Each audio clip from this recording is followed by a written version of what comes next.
Assalamualaikum warahmatullahi wabarakatuh.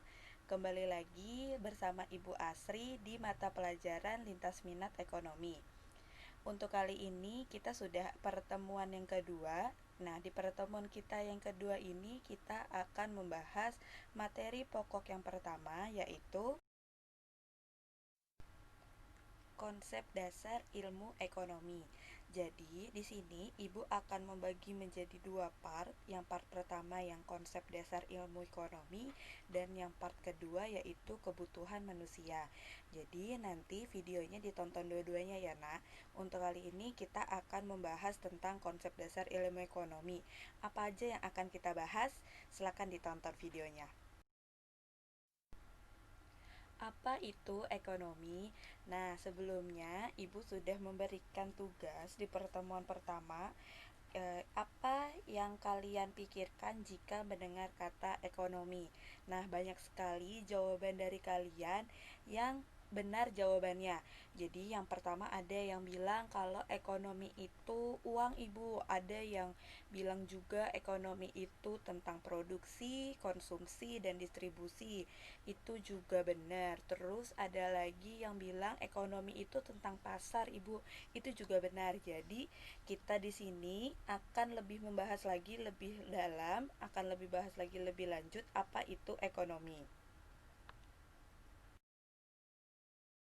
Ekonomi itu diambil dari bahasa Yunani yaitu oikonomia. Oikonomia itu berasal dari dua kata yaitu oikos atau oiku dan nomos.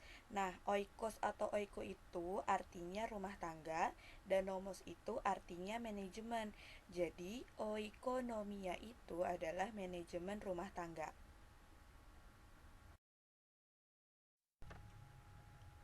Jadi, oikonomia atau ekonomi secara garis besarnya yaitu manajemen rumah tangga.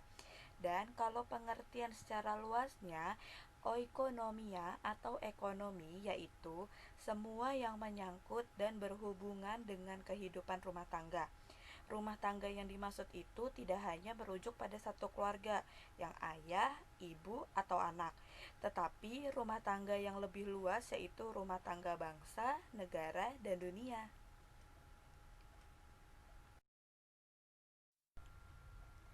Nah, selanjutnya kita akan membahas tentang ilmu ekonomi. Jadi tadi kita sudah membahas untuk pengertian dari ekonomi. Jadi tadi ekonomi itu berasal dari bahasa Yunani yaitu oikonomia. Oikonomia itu sendiri artinya manajemen rumah tangga. Rumah tangga yang dimaksud itu tidak hanya terdiri dari ayah, ibu, dan anak, tetapi rumah tangga yang dimaksud rumah tangga secara besar dari secara bangsa, negara maupun dunia. Nah, di sini ilmu ekonomi itu apa sih? Ilmu ekonomi menurut Kamus Besar Bahasa Indonesia itu terdiri dari dua kata, ilmu dan ekonomi. Ilmu itu sendiri artinya pengetahuan tentang suatu bidang yang disusun secara bersistem yang dapat digunakan untuk menerangkan gejala tertentu di bidang pengetahuan itu. Dan ekonomi menurut Kamus Besar Bahasa Indonesia berkaitan dengan asas produksi, distribusi, dan pemakaian barang-barang atau yang sering kita sebut dengan konsumsi, serta kekayaan, seperti dalam hal keuangan, perindustrian, dan perdagangan. Jadi, kalau kita gabungkan, ilmu ekonomi itu menurut Kamus Besar Bahasa Indonesia ilmu yang berkaitan dengan asas-asas produksi, distribusi, dan pemakaian barang-barang yang biasa kita kenal dengan konsumsi, serta kekayaan seperti dalam hal keuangan, perindustrian, dan perdagangan.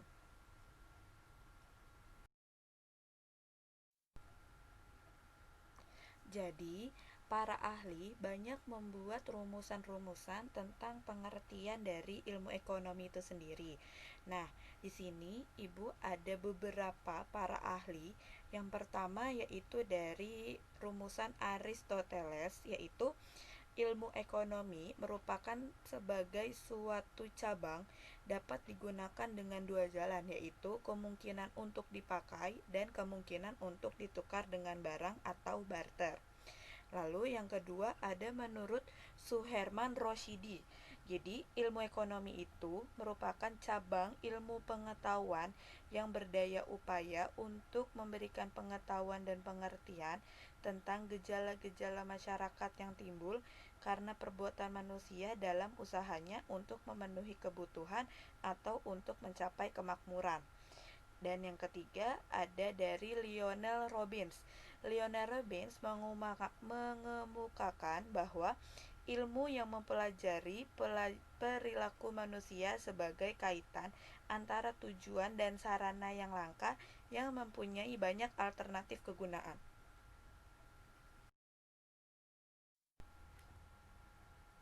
Jadi, kesimpulannya, ilmu ekonomi itu adalah ilmu yang mempelajari bagaimana cara individu dan masyarakat yang mempunyai keinginan yang tidak terbatas memilih untuk mengalokasikan sumber daya yang terbatas untuk memenuhi keinginan dan kebutuhan mereka.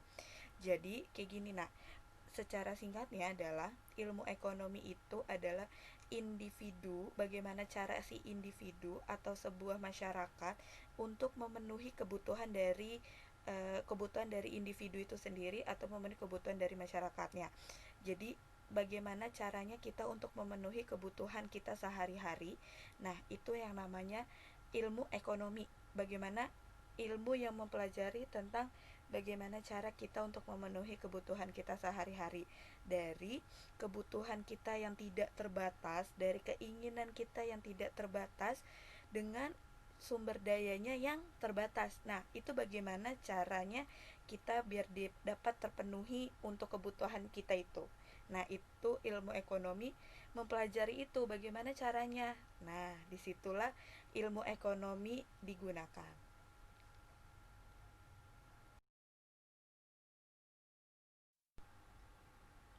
Selanjutnya, manfaat ilmu ekonomi. Jadi, manfaat ilmu ekonomi itu ada 5. Yang pertama, ilmu ekonomi sangat berperan penting untuk mengatur kebutuhan manusia. Yang kedua, ilmu ekonomi sangat berperan penting bagi suatu daerah, baik daerah kecil maupun daerah yang besar. Yang ketiga, ilmu ekonomi sangat berperan penting dalam mengatur prinsip kebutuhan pokok sosial atau masyarakat.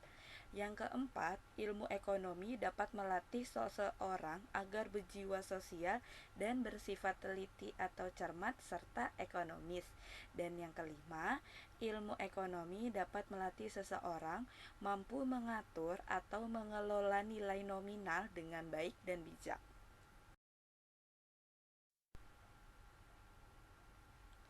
Tujuan dari ilmu ekonomi itu ada yang pertama yaitu membantu pemerintah dan masyarakat dalam mengatasi masalah tingkat harga dan inflasi. Yang kedua, membantu para pelaku ekonomi dalam memanfaatkan sumber daya ekonomi secara menguntungkan. Dan yang ketiga, membantu mengatasi masalah ketenaga kerjaan, pengangguran, tingkat upah, kesempatan kerja, dan hubungan kerja.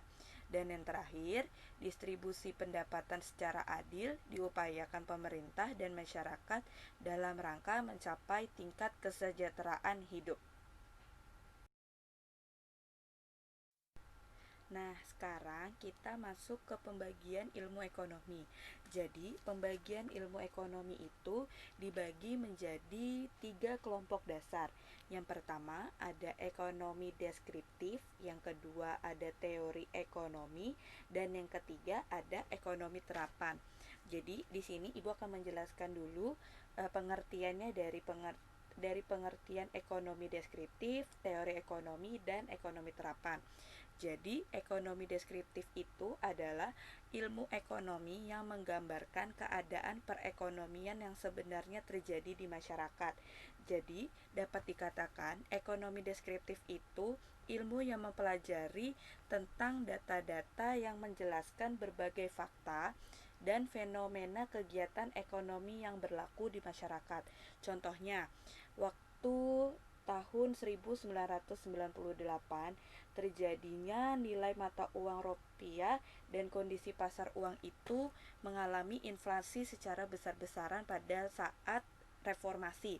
Nah, itu merupakan fakta yang terjadi. Nah, fakta yang terjadi di tahun 1998 itu terjadi inflasi besar-besaran di Indonesia. Itu merupakan fakta.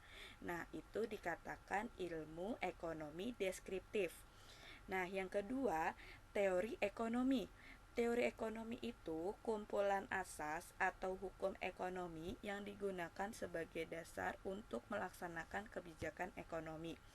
Nah, teori ekonomi itu terdiri dari data-data konkret yang disusun, diolah, serta diuji sehingga akhirnya membentuk asumsi yang bersifat umum. Nah, teori ekonomi itu dibagi menjadi dua. Ada teori ekonomi makro dan ada teori ekonomi mikro. Teori ekonomi makro itu membahas tentang perekonomian secara keseluruhan. Jadi secara luas. Itu namanya teori ekonomi makro. Contohnya yang dibahas yaitu tentang pengangguran, pertumbuhan ekonomi, tingkat inflasi, pendapatan nasional, perdagangan internasional, dan kebijakan pemerintah. Dan kalau yang kedua, teori ekonomi mikro itu ilmu yang mempelajari tentang cakupannya kecil. Jadi tentang perilaku konsumen, tentang hanya perusahaan dan penentuan harga pasar untuk satu jenis barang tertentu serta kuantitas input barang atau jasa. Jadi perbedaannya ekonomi makro dan ekonomi mikro di teori ekonomi ini, jadi teori ekonomi itu sendiri artinya tentang analisis ekonomi atau tentang teori-teori ekonomi yang ada terjadi di kehidupan nyata. Jadi kalau ekonomi deskriptif itu tentang faktanya, kalau teori ekonominya itu tentang teorinya atau tentang asas-asasnya atau tentang hukumnya. Nah, teori ekonomi itu terbagi menjadi dua, ada ekonomi makro dan ada ekonomi mikro. Secara singkatnya, kalau ekonomi makro itu secara luas atau secara garis besarnya, nah itu kalau teori ekonomi mikro secara lingkup kecil, hanya sebatas untuk penjual dan pembeli, hanya sebatas satu pasar, jadi lingkupannya jauh lebih kecil. Kalau makro itu cangkupannya sudah negara, sudah daerah, sudah dunia gitu. Dan yang terakhir adalah ekonomi terapan. Ekonomi terapan itu gabungan dari ekonomi deskriptif dan dari teori ekonomi. Jadi, ekonomi terapan adalah penerapan dari ilmu ekonomi yang menjelaskan cara kerja sistem perekonomian untuk mengatasi masalah ekonomi yang terjadi di masyarakat. Jadi, ekonomi terapannya itu adalah hasil kajian dari teori ekonomi untuk menjelaskan fakta-fakta yang dikumpulkan ekonomi deskriptif. Jadi tadi ekonomi deskriptif faktanya, teori ekonomi merupakan teorinya atau asas atau hukumnya, dan ekonomi terapan itu merupakan dari kajiannya, dari hasil keseluruhannya dari si teori yang membahas tentang fakta yang terjadi di ekonomi deskriptif. Jadi seperti itu. Nah, jadi 1, 2, dan 3 ini saling berkesinambungan atau saling memiliki hubungan satu sama lain.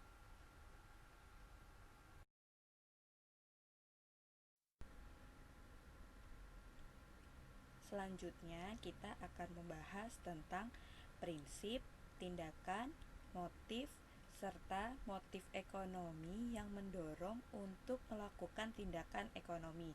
Jadi di sini prinsip ekonomi itu prinsip di mana usaha yang dilakukan manusia untuk memaksimumkan atau untuk mencapai tujuan tertentu dengan pengorbanan sekecil mungkin. Itu namanya prinsip ekonomi. Jadi dengan kita usaha yang maksimal dan kita untuk mencapai tujuan tertentu, tapi pengorbanan yang kita keluarkan itu sedikit. Nah, untuk tindakan ekonomi itu dibagi menjadi dua. Ada tindakan ekonomi rasional dan ada tindakan ekonomi irasional. Dan yang ketiga ada tentang motif ekonomi. Motif ekonomi itu terdiri dari dua, ekonomi intrinsik dan ekonomi ekstrinsik. Dan yang terakhir itu motif ekonomi yang mendorong untuk melakukan tindakan ekonomi. Jadi ada beberapa bagai macam motifnya, yaitu ada motif dalam memenuhi kebutuhan, motif memperoleh laba, motif mendapatkan kekuasaan ekonomi, serta motif mendapatkan penghargaan. Jadi di sini Ibu akan menjelaskan tentang prinsip ekonomi dulu. Jadi tadi prinsip ekonomi itu usaha memaksimumkan bagaimana kita melakukan sebuah kegiatan tapi dengan pengorbanan yang kecil. Jadi kita untuk mendapatkan atau mencapai tujuan yang besar, untuk memaksimalkan untuk mencapai tujuan tapi dengan pengorbanan yang sedikit. Nah, prinsip ekonomi itu dibagi menjadi tiga. Nah, ada prinsip ekonomi dalam kegiatan konsumsi, prinsip ekonomi dalam kegiatan produksi, dan yang terakhir prinsip ekonomi dalam kegiatan perdagangan. Jadi kalau dalam kegiatan konsumsi yaitu memperoleh kepuasan optimal atas penggunaan barang atau jasa. Contohnya adalah kita mengonsumsi makan. Misalnya kita pengen beli bakso. Nah, dari situlah kita dari konsumsi itu kita akan mendapatkan kepuasan yang optimal dengan harga bakso yang terjangkau. Kayak gitu. Jadi memperoleh kepuasan yang optimal atas penggunaan barang atau jasa. Terus kita yang kedua ada prinsip ekonomi dalam kegiatan produksi. Jadi prinsipnya itu menghasilkan barang yang sebanyak-banyaknya dengan memanfaatkan sumber daya yang ada. Jadi dengan sumber daya yang terbatas atau sumber daya yang ada, kita dapat menghasilkan barang atau kita memproduksi barang itu yang sebanyak-banyaknya. Jadi memaksimalkan dari si produksi barang tersebut. Dan yang terakhir ada prinsip ekonomi dalam kegiatan perdagangan. Jadi di sini melakukan penjualan barang dan jasa yang dihasilkan produsen untuk memperoleh keuntungan yang sebesar-besarnya. Jadi kalau kita berdagang, itu kita akan mendapatkan keuntungan yang sebesar-besarnya. Itu prinsipnya gitu. Prinsip ekonomi dalam kegiatan perdagangan. Selanjutnya kita ada tindakan ekonomi. Tindakan ekonomi tadi Ibu sudah jelaskan di sebelumnya menjadi dibagi dua, yaitu ada tindakan ekonomi rasional dan tindakan ekonomi irasional. Jadi tindakan ekonomi rasional itu artinya tindakan ekonomi yang masuk akal. Di sini secara pengertiannya tindakan ekonomi rasional itu yaitu tindakan ekonomi di mana setiap suatu tindakan manusia dilandasi atas dasar suatu pilihan yang paling baik dan menguntungkan. Contohnya gini, misal kalian ada dua pilihan, mau beli baju seragam atau mau beli baju buat lebaran. Nah, sedangkan keadaannya posisinya kalian memiliki uang yang terbatas. Jadi kalian harus memilih untuk mau beli baju seragam atau mau beli baju buat lebaran. Yang paling mendesak yang mana? Yang paling mendesak misalnya adalah baju seragam. Jadi kalian akan memilih untuk membeli baju seragam karena mungkin untuk baju lebarannya bisa memakai baju lebaran yang tahun lalu. Kayak gitu. Jadi tindakan ekonomi rasional itu tindakan di mana manusia terdapat pilihan dan memilih untuk pilihan yang paling baik dan yang paling menguntungkan kayak gitu. Dan tindakan ekonomi irasional yaitu tindakan ekonomi di mana setiap tindakan manusia menurut sebuah perkiraan akan lebih menguntungkan, tetapi dalam suatu kenyataannya itu malah lebih justru merugikan. Jadi contohnya gini, di daerah gambut ada toko yang harganya murah daripada toko yang ada di Banjarmasin. Nah, sedangkan kalau misalnya kalian ke gambut, itu kan butuh biaya bensin yang lebih banyak daripada beli toko yang ada di Banjarmasin. Jadi, menurut perkiraan kita, yang di gambut itu jauh lebih murah dan kita bisa lebih mengurangi pengeluaran kita. Tapi ternyata kenyataannya itu malah jauh lebih merugikan karena kita tidak menghitung untuk biaya transportasinya, biaya jalannya gitu. Jadi kita menurut perkiraan kita jauh lebih murah, tapi ternyata di kenyataannya itu malah justru merugikan, kayak gitu. Itu yang namanya tindakan ekonomi irasional. Selanjutnya ada motif ekonomi. Jadi tadi motif ekonomi juga dibagi menjadi dua. Ada motif ekonomi intrinsik dan ada motif ekonomi ekstrinsik.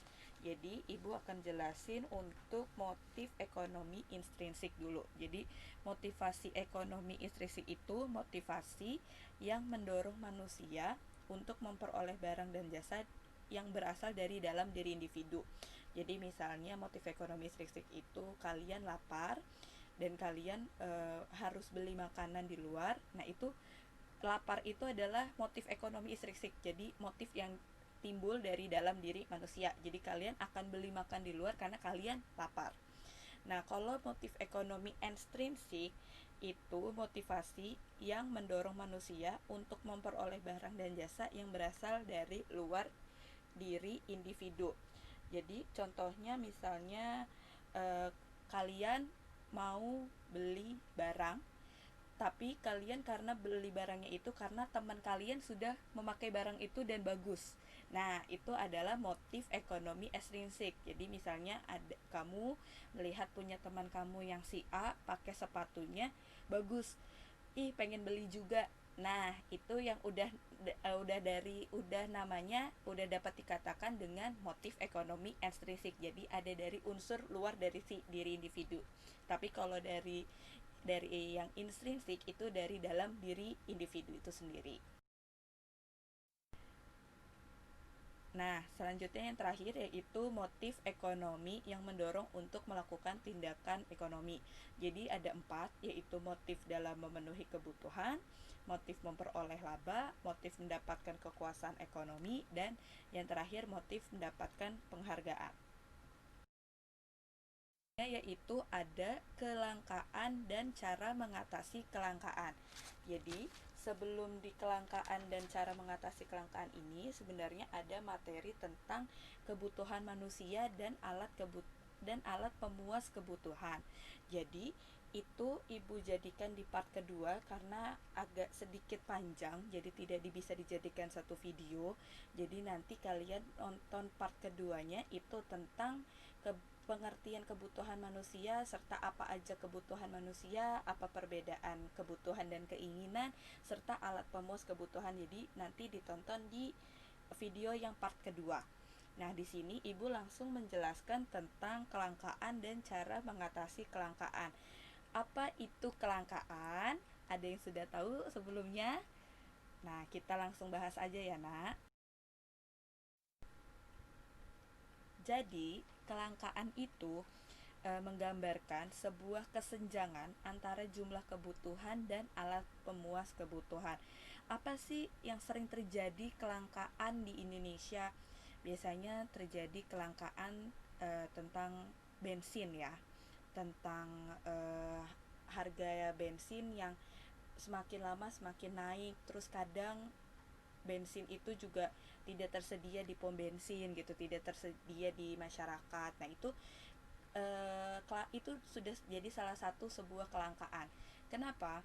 Karena ketika kebutuhan masyarakat butuh namanya bensin, tapi sumber dayanya terbatas, sumber dayanya tidak mencukupi dari kebutuhan masyarakat itu sendiri. Nah, itu sudah dikatakan dengan kelangkaan kayak gitu. Terus baru-baru ini, akhir-akhir ini, tentang kalau misalnya kita mencari masker. Beberapa bulan kemarin, masker itu menjadi sebuah barang yang langka. Kenapa? Karena kebutuhan manusianya, kebutuhan dari masyarakatnya meningkat untuk menggunakan masker kan. Karena ada pandemi Covid seperti ini. Jadi kebutuhannya meningkat, masyarakat butuh semua untuk menggunakan masker, tetapi di faktanya yang terjadi di Indonesia itu kurang maskernya. Nah, itu sudah terjadi sebuah kelangkaan. Ya lo. Jadi kelangkaan itu menggambarkan kesenjangan atau ketidakseimbangan antara kebutuhan manusia, jumlah kebutuhan manusia sama sumber dayanya atau alat pemuasnya itu terbatas kayak gitu. Nah, bagaimana cara mengatasinya? Nah, yang pertama itu ada pilihan. Yang kedua ada skala prioritas dan yang terakhir ada biaya peluang.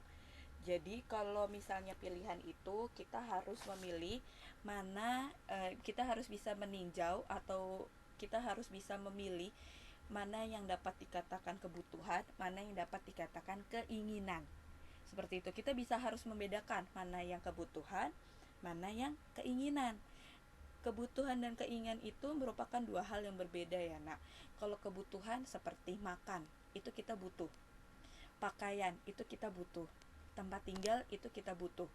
Tapi kalau keinginan itu seperti mungkin kalian mau beli handphone baru, itu keinginan. Karena kebutuhan dan keinginan itu merupakan dua hal yang berbeda. Jadi nanti ditonton di video yang part kedua ya nak ya. Terus cara mengatasinya lagi yaitu skala prioritas. Skala prioritas itu kita bisa ngebuat list apa aja yang kita butuhkan, apa saja yang kita mau kita beli, itu kita list dan kita bisa lihat skala prioritasnya. Yang nomor 1, nomor 2, nomor 3, nomor 4, nomor 5, dari kelima itu mana yang paling harus dibeli. Seperti itu. Jadi kita bikin skala prioritas dulu. Misalnya nomor 1 yang kita beli, ya sudah kita beli dulu nomor 1.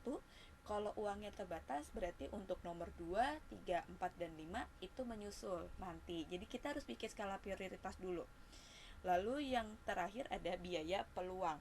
Jadi biaya peluang itu biaya yang dikorbankan karena untuk memilih suatu alternatif lain. Jadi misal kamu ada dua pilihan.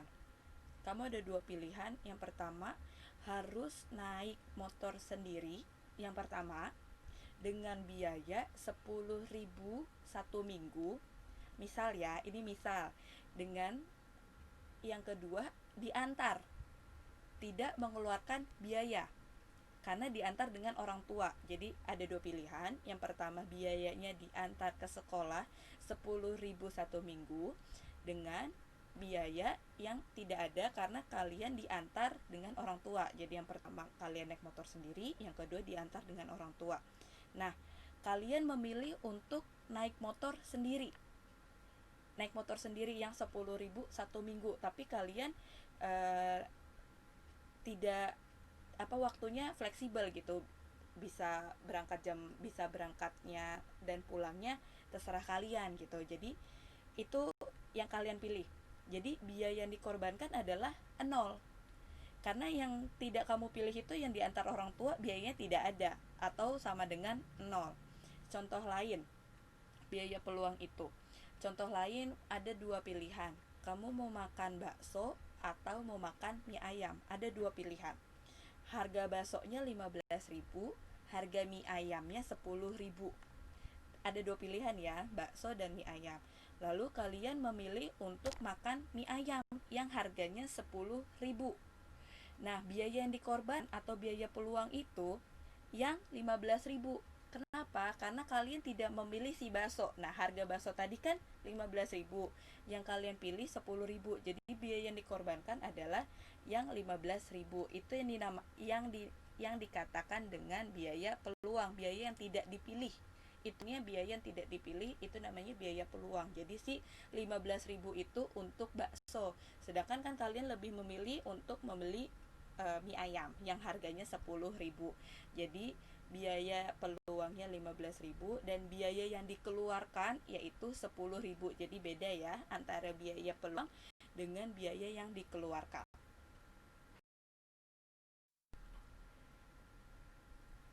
Nah, kita sudah masuk di ekonomi syariah, yaitu sudah materi yang terakhir. Jadi kita di sini akan membahas tentang pengertian dari ekonomi syariah. Ekonomi syariah yaitu bentuk percabangan ilmu ekonomi yang berlandaskan nilai-nilai Islam. Jadi ekonomi syariah melandaskan pada syariat Islam yang berasal dari Al-Quran, Sunnah, Ijma, dan Qiyas. Hukum-hukum yang melandasi prosedur transaksi sepenuhnya untuk kemaslahatan masyarakat. Itu definisi dari ekonomi syariah. sebelum ditutup videonya, apakah ada pertanyaan, Nak? Jika ada pertanyaan, silakan hubungi Ibu lewat WA dan nanti boleh VN Ibu, boleh chat Ibu, boleh telepon Ibu, boleh silakan apabila ada dari materi yang Ibu sampaikan kurang jelas atau kurang paham.